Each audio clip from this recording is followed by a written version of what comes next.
सोचितं कर्म कुर्वति प्रभुस्तुल्य मनोवृत्ति पार्श्वनाथ भगवान पार्श्वनाथ એમની છત્રછાયામાં આપણે એમના જ ચરિત્રનું ગાન કરી રહ્યા છીએ. ભગવાન એમના 10 ગંધર્વો એમનો જન્મ જન્માંતરનો હિસાબ બતાવી રહ્યા છે. આ બધી કથાઓમાં કેટલી કેટલી રીતે અલગ અલગ પરિસ્થિતિઓમાંથી માણસ પાસ થાય છે, ક્યારેક કઈ રીતે એના જીવનમાં વળાંક આવે છે. આ બધી વાતો આપણે જાણીએ એના ઉપરથી આપણા માટે પોતે પણ બોધ લેવો તો લઈ શકીએ. જય સુંદર કુમાર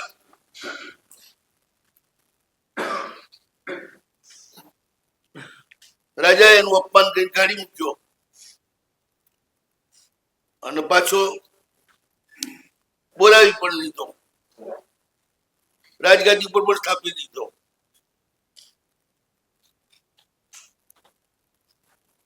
જવલન બ્રાહ્મણ એના કલ્યાણ માટે જય સુંદર કુમારે જાનના જોખમે દેવીને પ્રસન્ન કરી પોતાના સત્વથી. આવું સત્વ પણ બધામાંથી હોતું. સત્વથી પ્રસન્ન કરી દેવી પ્રગટે થઈ ગયા ને એને બ્રાહ્મણને આપવા પ્રયાસ કર્યો, પણ આના સત્વના ચેપથી બ્રાહ્મણમાં સત્વ આવી ગયું કે કોકનું હું નહીં લઉં, મારા પુણ્યથી મળે જ લઉં, મારા પુરુષાર્થથી મળે જ લઉં. એને મળી ના લીધું. પછી રાજકુમારનો ભાગે જ આવ્યો. મોટા ભાગે છે ને બીજાનું કલ્યાણ કરે ને એમનું કલ્યાણ થઈ જ જતું હોય છે. બ્રાહ્મણ ઘરે ગયો, અયાચક વૃત્તિ લઈ લીધી અને એક વખત નક્કી છે કે માણસ દ્રઢતાથી ભિખારી પણ છોડી દે તો લાચારી જતી રહે.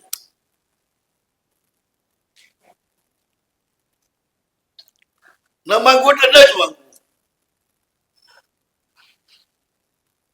એક વખત તમારું મોરલ તૂટી જાય ને, સાહેબ માટે તમે ગરીબાઈ માંગી લો ને, પછી એ મોરલ પાછું આવતું નથી. ગમે તેવી પરિસ્થિતિ થઈ ગઈ હોય ને. મને ખ્યાલ છે અમારા એક સંબંધી સંસારી નિકટના અચાનક પેઢી ડાઉન થઈ ગઈ અને અમે ક્યાંક ચોમાસું હતા કરોડપતિઓના મંગળામાં, ત્યાં વંદન કરવાયા. પછી એમણે સામાન્ય વાત કરી કે આ ભક્ત બહુ શ્રીમંત છે, જો 1000 રૂપિયાની મને સહાય કરે, લોન, મારે દાન નથી જોઈતું, લોન આપે તો હું પાછો ધંધો શરૂ કરી ઉભો થઈ જાઉં. એ ટાઈમમાં 1000 રૂપિયા બહુ મોટી વાત હતી, 5 લાખ કરતા વધારે. બાબા મહારાજ કે જો અમે કોઈને પણ એક પૈસા માટે કહીએ નહીં, તારું પુણ્ય ઓછું થયું એટલે તારી આ સ્થિતિ થઈ છે, તો તું પુણ્ય વધાર. કોઈની સહાય લેવી જ નથી, આપણા પગ ઉપર જ ઉભા થવું છે, મજૂરી કરીને પણ.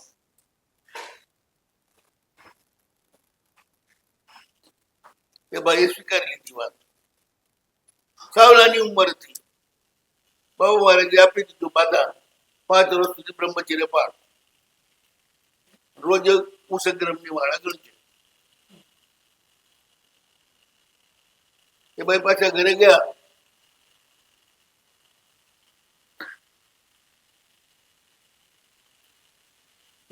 એક ધંધો શરૂ કર્યો. કંતાન આવે ને બધા બજારમાં એને લાવી રફુ કરાવી અને પાછા વેચવા.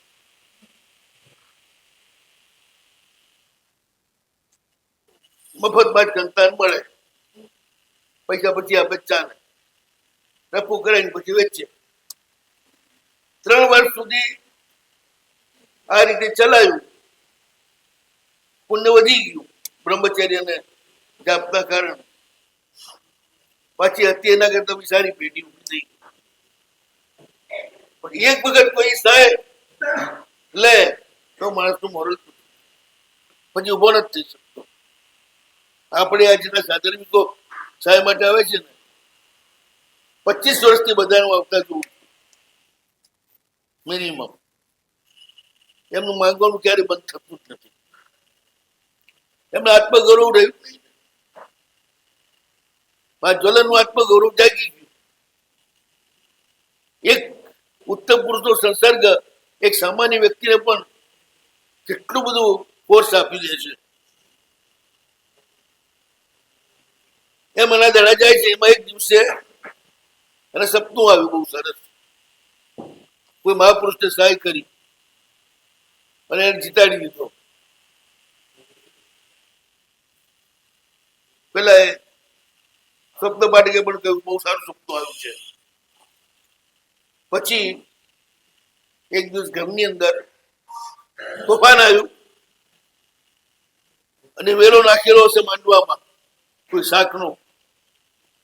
એ વેલો તૂટી પડ્યો. એને પાછો ફિટ કરવા માટે ખોદ્યું તો અંદરથી નિદાન નીકળ્યું.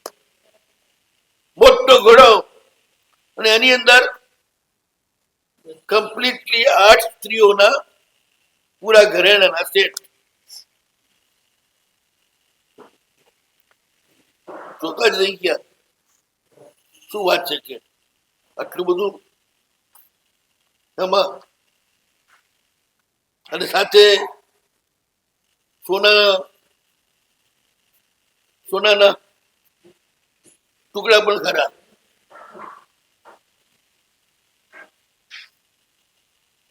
એને વિચાર કર્યો કે સાચી વાત છે, સત્વ વિના કોઈ ચીજ મળતી નથી. આજ મેં સત્ય સ્વીકાર્યું તો મારું પુણ્ય વધ્યું કે આ વસ્તુ આવી.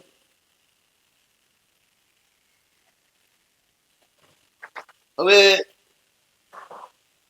વિચાર કર્યો હજી આ કળશમાં કઈક હશે. એટલે આખો કુંભો ઘડો છે ને ઊંધો કર્યો. તેમાંથી લાખ ચડાવેલી એક ચિઠ્ઠી નીકળી. જૂના વખતમાં લખેલું હોય ને રાખવું હોય ને તો એને લાખથી ફીટ કરી દેતા એટલે ખરાબ ન થાય. ચિઠ્ઠી હોય એવી ને એવી. એ ભોજપત્ર હતું લખેલું. એને ખોલ્યું, અંદર લખ્યું હતું શ્રી દત્ત સત્યમિમ ઉપજ્યમ ચલઈ વિજય જત્તાએ લખેશુ સંપશંકાએ અસી લખ પ્રમાણમથી. આ બધો માલ શ્રી દત્તનો છે. એણે સમુદ્ર યાત્રા કરી, દરિયામાં કમાવા ગયો અને કમાઈને આવ્યો. એ બધો મારા છે. એનું પ્રમાણ છે 80 લાખ સોનામોહર. એટલી કિંમત છે.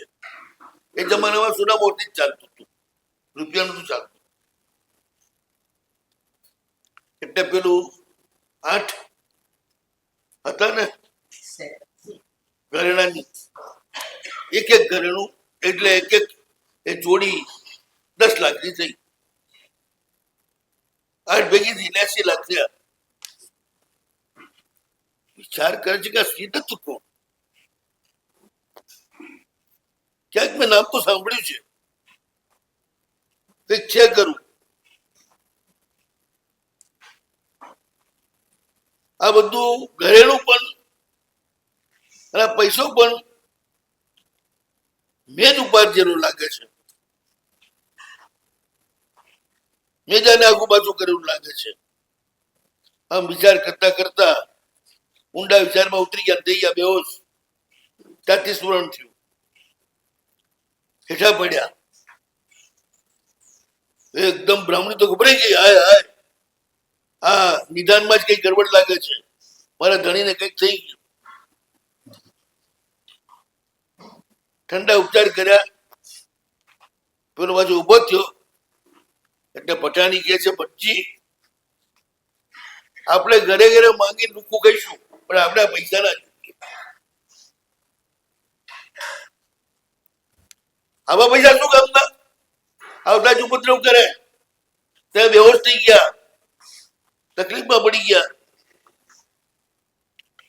નિદાનને પૂજા કરી, માલ નાખી, પેક કરી તો મૂકી દો. આપણે નથી જીવતો. જીવતો નર ભદ્રા પામે. માલ લેવા જતા ક્યાંક જીવન કોઈ તો ના કામ આવે. જનન કે છે કે તું ગભરા નહીં. આ કે નિદાનના કારણે મને બેહોશી નથી આવી. તો શું થયું? તો મને આગલો ભાવ યાદ આવ્યો એટલે આવી. બ્રાહ્મણી એ વળી શું આગલો ભાવ? એને કહ્યું કે જો આ ભોજપત્ર એમાં આ ગાથાઓ લખેલી છે, બતાડી એને વાંચી. આનો મતલબ શું કે આ કોઈ દત્ત છે, એનો માલ છે 80 લાખનો. જણ કે સાંભળ, આ ડગરવા દત્ત નામનો વાણિયો હતો.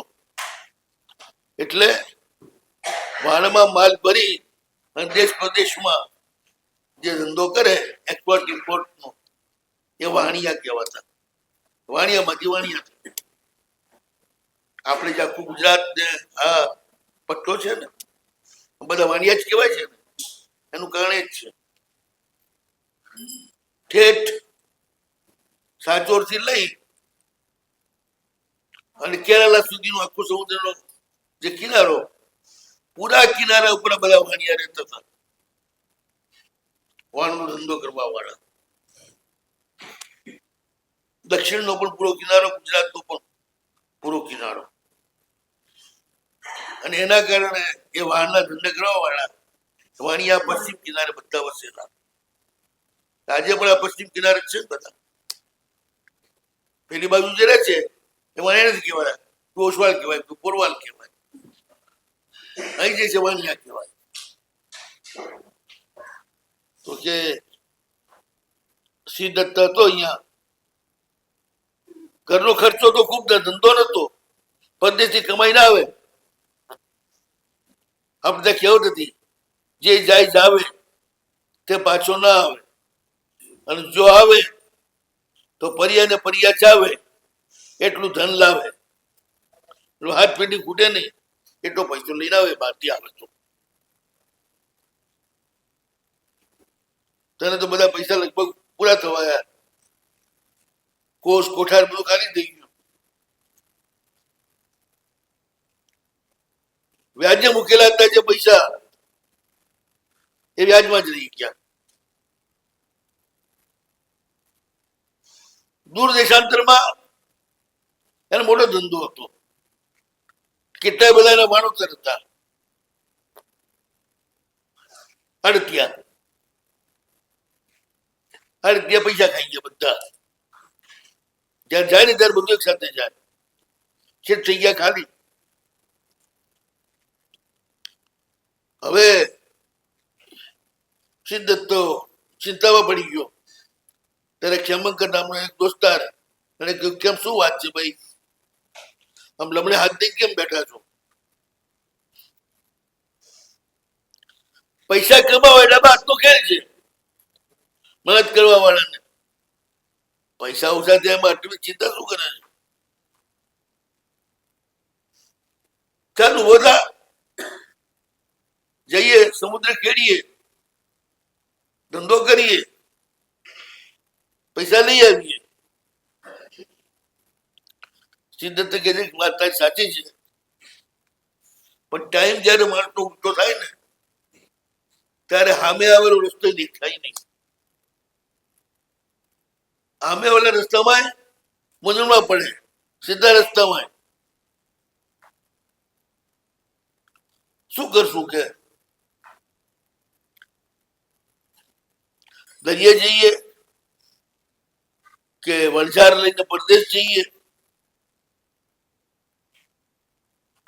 શ્યામા કે છે કે આ બધી વાત છોડ અને જે આપણે પહેલેથી કરતા આવ્યા છીએ એ જ કરવાનું છે, એટલે બીજું કઈ વિચાર કરવો નથી. જલ્દી તૈયારી કર, માલ ભર અને અહીંથી નજીક જે સમુદ્ર કિનારો છે રત્નપુર નગરમાં, ત્યાં જઈ અને સમુદ્રમાં જઈએ. શંકરે ઉત્સાહ આપ્યો એટલે તૈયાર કર્યા માલ સામાનના ગાડા અને ઊંટ ઉપર માલ ભરાવ્યો, ગાડામાં માલ ભરાવ્યો. શંકરની સાથે રત્નપુરમાં પહોંચ્યો, ત્યાં મોટું વાણ દીધું. વણમાં બધું કરિયાણું ભરી દીધું. પછી અનાજ, સીધું સામાન, પાણી. દરિયામાં પાણી પણ મળે નહીં, પીવાનું પાણી કિનારેથી જ લેવું પડે. પછી દરિયામાં ઈંધણે મળે નહીં, રસોઈ કર્યું તો ઈંધણા જોઈએ બધું, અને દવાઓ. કોઈ માંદા થાય તો દરિયાની હવા લાગે, પાણી લાગે, બધું પૂરું કરી અને પછી બધાના વાણ ઉપર ચડાયા. સાથે દરિયામાં ચાંચિયાઓ હોય, જેમ જમીન ઉપર લૂંટારા હોય એમ દરિયામાં ચાંચિયા હોય, જે બધાને લૂંટે વાણોમાં આવીને. એનો ડર હોય. બધા એવા જે અજાણ્યા બેઠો હોય, જ્યાં કોઈ ના રહેતા હોય, એમાં પેલા લોકો અડ્ડો નાખે અને પછી એની આજુબાજુમાંથી આવતા જતા વાણ એમને અચાનક હલ્લો કરીને લૂંટી લે. એટલે સાથે સુબુટો પણ લીધા. સટ ચડાયો, લંગર ઉઠાયા, સમુદ્ર દેવતાની પૂજા કરી અને શ્રીગત પરિવાર સાથે બેઠો. જોરથી બ્યુગલ વગાડ્યું, ઢોલ વગાડ્યા માણસોએ, અનુકૂળ પવન ચાલ્યો અને વાણ સડસડાટ સટ ચડાયા પછી હવાની જેમ દોડવા લાગ્યું. ચાલ્યા જ જાય છે, ચાલ્યા જ જાય છે સમુદ્રની અંદર આ રીતે ઝડપથી. અને એમ કરતા કરતા સામા કિનારે પહોંચી ગયા. સટ ઉતારી લીધો, લંગર નાખી દીધા, બધો માલ ઉતાર્યો હેઠો. ત્યાં ને ત્યાં ધડાધડ વેપાર શરૂ, કારણ કે લોકો તૈયાર જ બેઠા હોય, ક્યારે માલ આવે ક્યારે લઈ જઈએ. પોતાનો માલ રૂપિયાનો 5 રૂપિયામાં કાઢ્યો,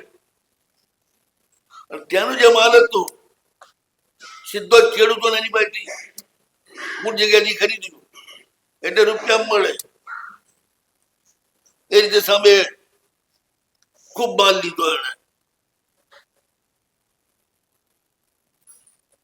એ પાછું બીજી જગ્યાએ વેચ્યો અને એની પાસે ખૂબ પૈસો થઈ ગયો. એ બધો પૈસો જે છે એનો હિસાબ કરી આ ભુજમાં આ ભોજપત્રમાં લખી દીધા હતા.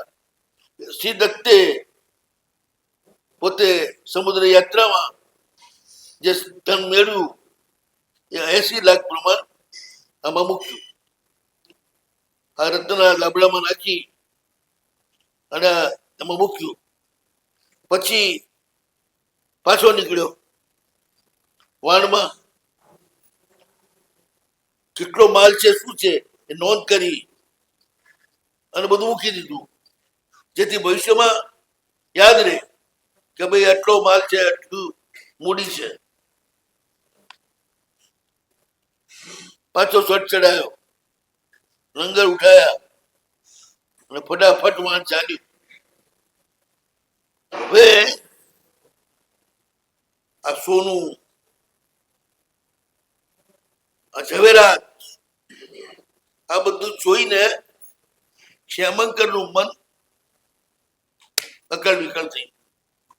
એ પણ સાથે આવેલું છે. લોભ આવી ગયો. લોભ એવી ચીજ છે ને માનને બુદ્ધિ ભ્રષ્ટ કરી નાખે. પોતે જ ખાસ દોસ્તાર છે. પોતે સિદ્ધત્તને ચડાવીને કમાવા નહીં આવે. સિદ્ધત્ત કમાયો પણ આટલું બધું ધન જોઈને એની બુદ્ધિ ભ્રષ્ટ થઈ ગઈ.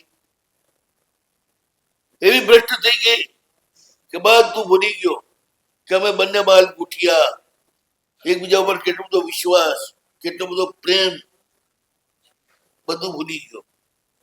એને એક જ વિચાર કર્યો, સિદ્ધત્તને કઈ રીતે મારવો. એ જો મરી જાય તો આ બધો માલ મારા કબજે થઈ જાય.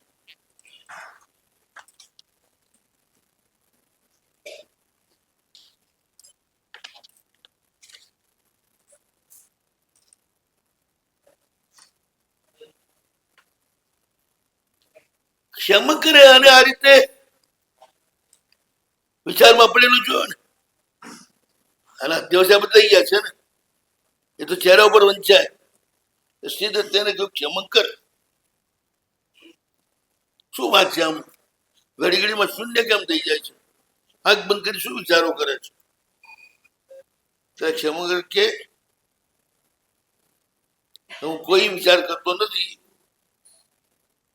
હું તો પ્રભુને એટલી જ પ્રાર્થના કરું છું કે પ્રભુ તમારું ચરણ વંદના, તમારું સ્મરણ અને તમારું પૂજન જો કઈ ફળ હોય તો અમને એમ કેમ ઘરે પહોંચાડજો. સમુદ્ર યાત્રા સહેલી નથી.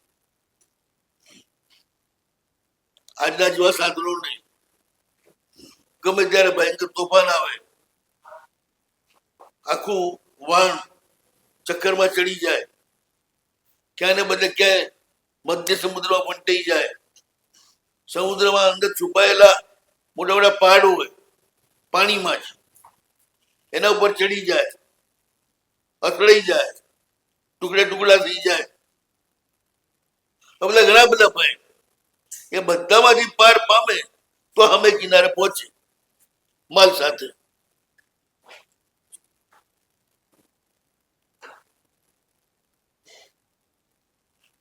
ભગવાન હું એટલું જ કહું છું કે પ્રભુ જો અમે ખેમ કુશળ ઘરે પહોંચશું તો તમારી રોજ 3 ટાઈમ પૂજા કરશું. સિદ્ધત્ત કહે છે કે આટલી બધી ચિંતા કરવાની જરૂર છે. જે બનવાનું છે બનશે, જે બન્યું નથી એની ચિંતા ના પડે કરવી. સમગ્ર કે વાત એવી છે. પણ શું કરું? માણસ છે ને એનું મન જ એવું છે. સમજે તો ઠેકાણે ના રહે. આમ બે જણાએ વાતમાં દિવસ પૂરો કર્યો. રાતે સુઈ ગયા. પ્રભાતના સમયે સિદ્ધત્તે સપનું જોયું કે હું વાણના કિનારે એકી બેકી જવું હોય તો જંગલ વાણમાં જ જવું પડે ને. એટલે વાણના છેડા ઉપર બેસી કામ પતાવે. એક બાજુ પડદા જેવું રાખેલું હોય અને એની અંદર હોય વાણમાં.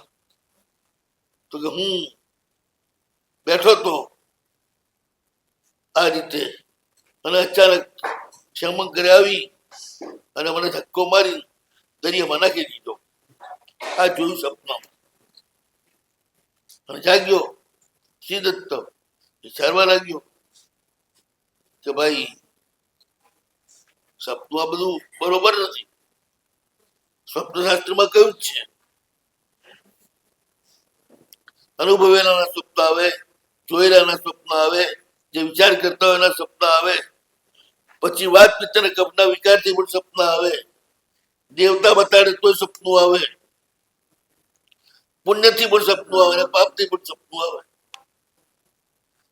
દેવતા બતાડે ને પુણ્ય ને પાપ એના ઉદયથી જે સપના આવે આ ત્રણેય સપના સાચા પડે.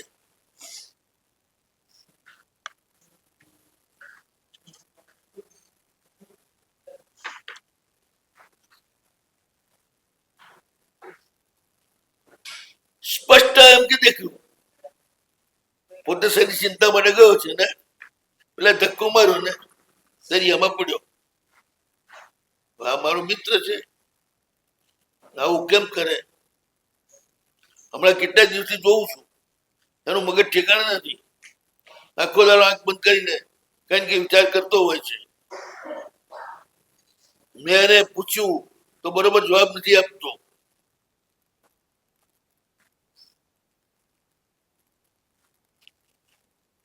મારી સાથે જ મોટો થયો, મારા જ ભાઈ જેવો, મારા જ ઘરનું ખાઈને મોટો થયેલો, અને એ મારું આવું કરે કેવી રીતે માનવું? અથવા તો કોઈ પૈસો એવી ચીજ છે ને બધા બાપનું મું. પૈસા માટે બાપને બેટો લડી મરે, એકબીજાની કોના મરજી કરી નાખે. ક્યારે અંદર આવે લોભ અને ક્યારે ખોટું કામ કરાવે એનો કોઈ ભરોસો નથી. આમ વિચાર કરતો સિદ્ધત ઉઠ્યો, સવારનું બધું કામ પતાવ્યું, શ્યામંગર સમીપે બેઠો. એની એ જ વાત છે, બેઠો છે ને સુની આંખે ખુલ્લી આંખે બધા વિચારો કરી રહ્યો હોય એવું લાગ્યું. શ્રીદત્તને વ્યામ પડી ગયો કે નક્કી ગરબડ છે. સપનામાં જે આટલું સ્પષ્ટ મને સંકેત થયો છે એટલે મારે જાગતા રહેવું પડશે.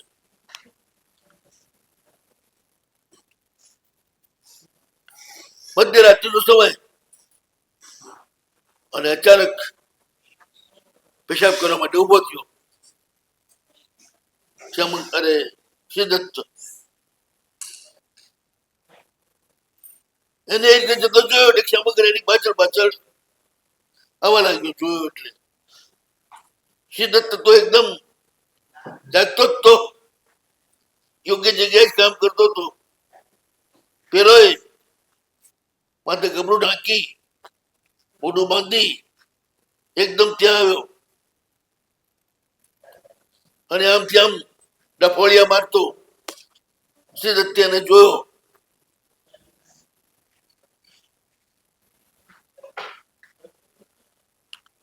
જેટલામાં સારી ચિંતા પૂરી કરીને ઉભો થયો એટલામાં તો જરાય વિચાર કર્યા વિના શ્યામંગર એને ધક્કો માર્યો પાણી તરફ. ધક્કો માર્યો જબરદસ્ત, પણ પડતા પડતા એને શ્યામંગરનો હાથ પકડી લીધો.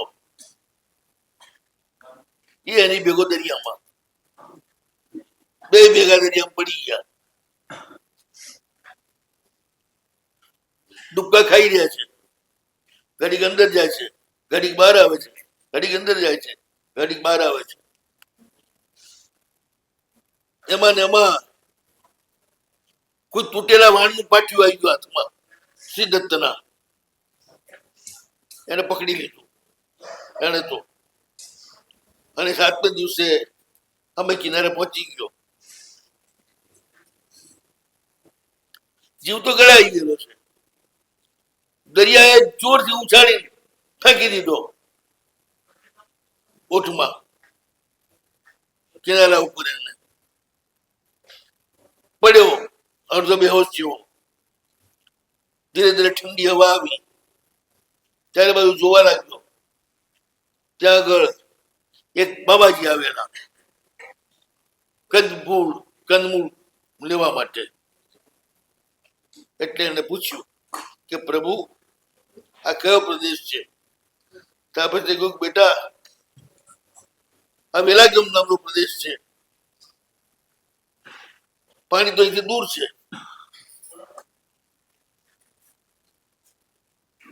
પીવાનું.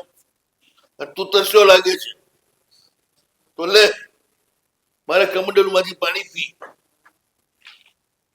શ્રીદત્તે કમંડલું લીધું, પાણી પીધું. પછી તો બસ કે હાલ મારી જોડે આશ્રમમાં.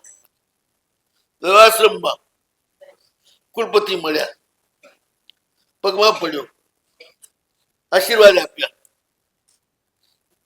પછી બેઠો, કેમે કરીને કુલપતિ એને ઓળખી દીધો. એ પૂછ્યું, બેટા કે તું સિદ્ધસ્થ છે? તો કેવી રીતે આવ્યો? તો આ રીતે આવ્યો છું, આવું થયું છે. કુલપતિ કે ગજબ કેવાય, શ્યામંકરે ગાંડિયાએ આવું કર્યું કે શી ખબર હવે ક્યાં ગયો. ત્યાં બે હાથે પડ્યા, પણ પડ્યા પછી કે બે જણા હાથ પકડીને આને હાથ પકડ્યો એટલે આ પડ્યો ને ભેગો પાછળ પડ્યો, પછી હાથ છૂટી ગયો અને આના હાથમાં પાટિયું આવી ગયું, દાંતો નીકળી ગયો. શ્યામંકરે બહુ મૂર્ખાઈ કરી. શું ધાર્યું શું થયું? જેને એમાં ધાર્યું તો થતું જ નથી કઈ પોતાનું.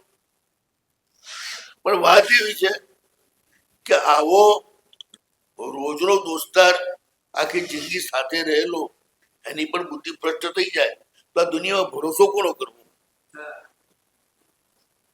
વાસ્તવમાં છે ને, માલ હોય ને ત્યાં બધાની બુદ્ધિ ભ્રષ્ટ થાય. ક્યારે કોઈનો ભરોસો નહીં કરવો. ભરોસો કરે તો આ સંસારમાં બધે તકલીફ પડે. માલનો ભરોસો નહીં કરવાનો ને માણસનો ભરોસો નહીં કરવાનો, બેનું ઠેકાણું નથી. હવે સિદ્ધને કહ્યું કે બે સંસાર જ એવો છે, અહીં જે જન્મ્યો એ મરે અને જે પુરુષાર્થ કરે એના આપત્તિઓ આવે. ચિંતા ના કરતો.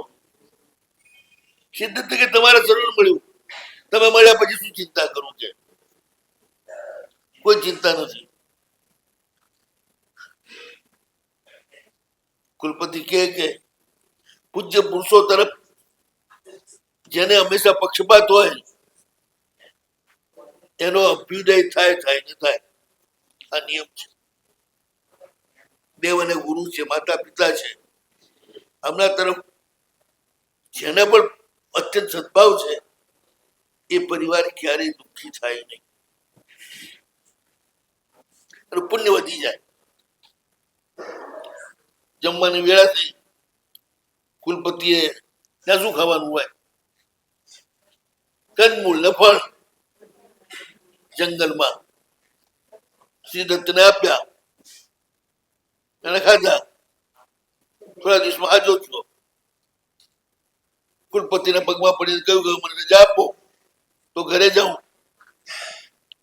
ત્યારે કુલપતિ કહ્યું, બેટા એક વાર સાંભળ, મારી પાસે થોડીક મંત્ર સિદ્ધિ છે, એ તું શીખી લે પછી હું તને રજા આપું. સિદ્ધ કે આપ જેમ કોઈ ભલે. હવે રાત પડી અને પાટલા ઉપર મંત્રાક્ષરો લખ્યા, ઉપર ફૂલ મૂક્યા. પછી એક નાનકડો ઋષિકુમાર એને બોલાયો, બાળકને બોલાવીને બેહાડ્યો.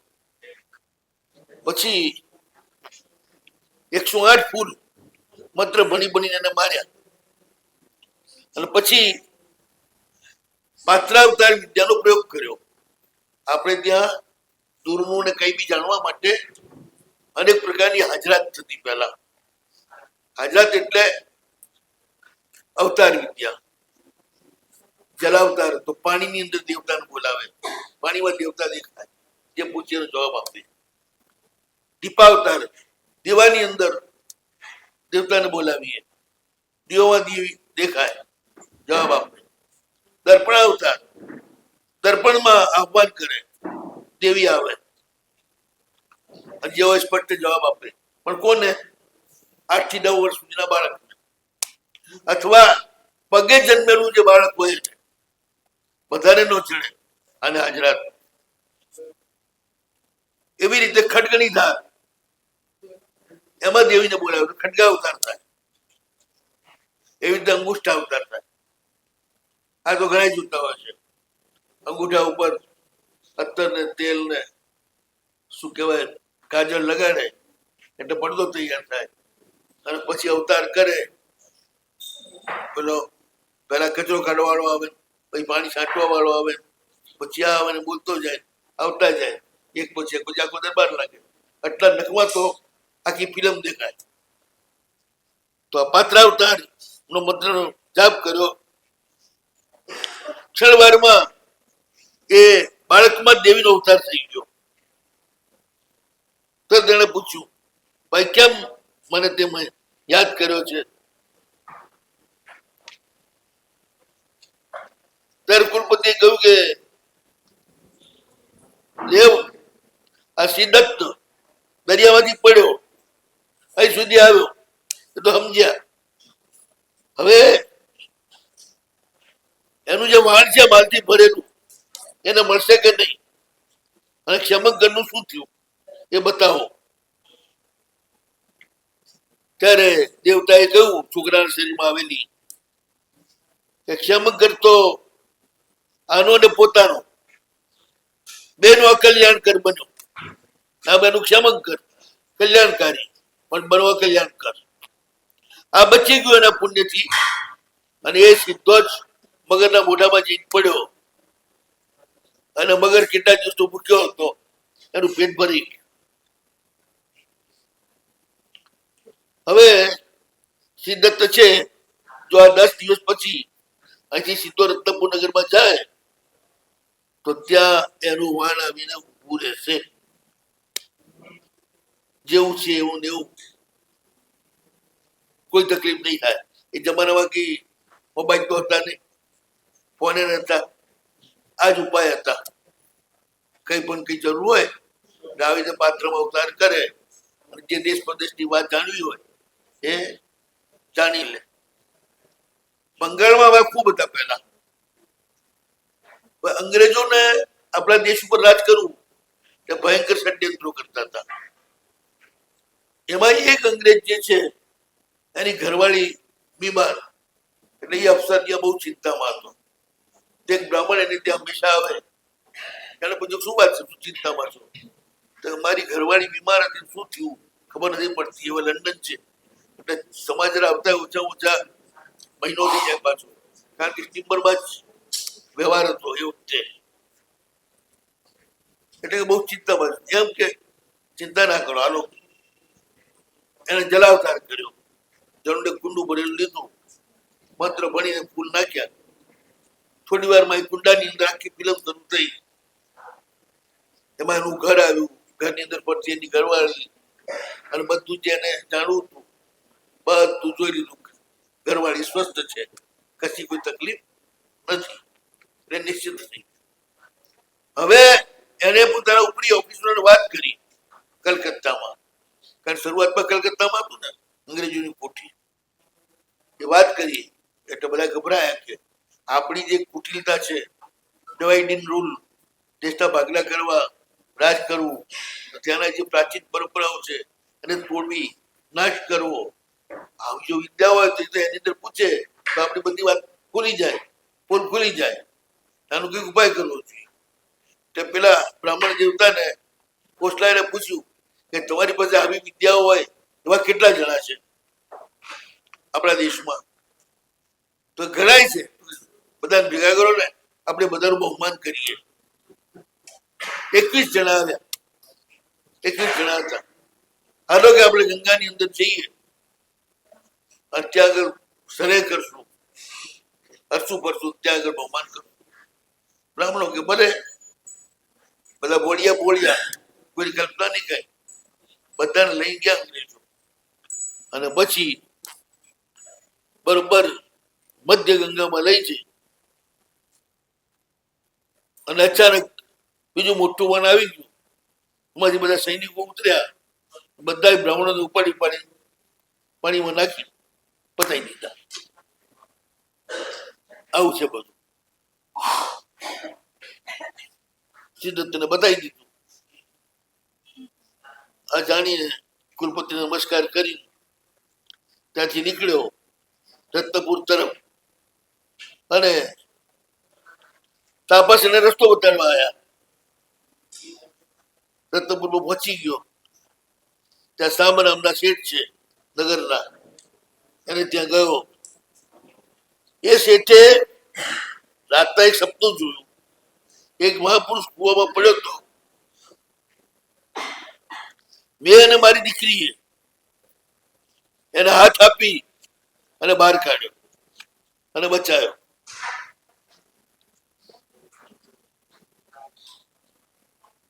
હવે શેઠની દીકરી ઉંમરલાયક થઈ ગઈ હતી, 15-20 વર્ષની થઈ ગઈ હતી. એ જમાનામાં 14 વર્ષની ઉંમરે છોકરીને પરણાવી દેતા. એટલે 15, 17, 18 વર્ષની થાય તો બહુ મોટી થઈ ગઈ ગણાય. ગામ આખા હાય ચાલે, હાય છોકરી તો ડોઈ થઈ જશે કે 15-17 વર્ષની થાય, અરે 18-20 વર્ષની થાય ત્યાં સુધી તું પૈણી ના હોય તો આ મોટી થઈ ગયેલી છે. એટલે પરણેલી નથી અને મને કે બહુ એનો સંતાપ છે. જોઈએ શું થાય છે. ભોજનનો સંભવ થયો એટલે એને સિદ્ધતને બોલાયો.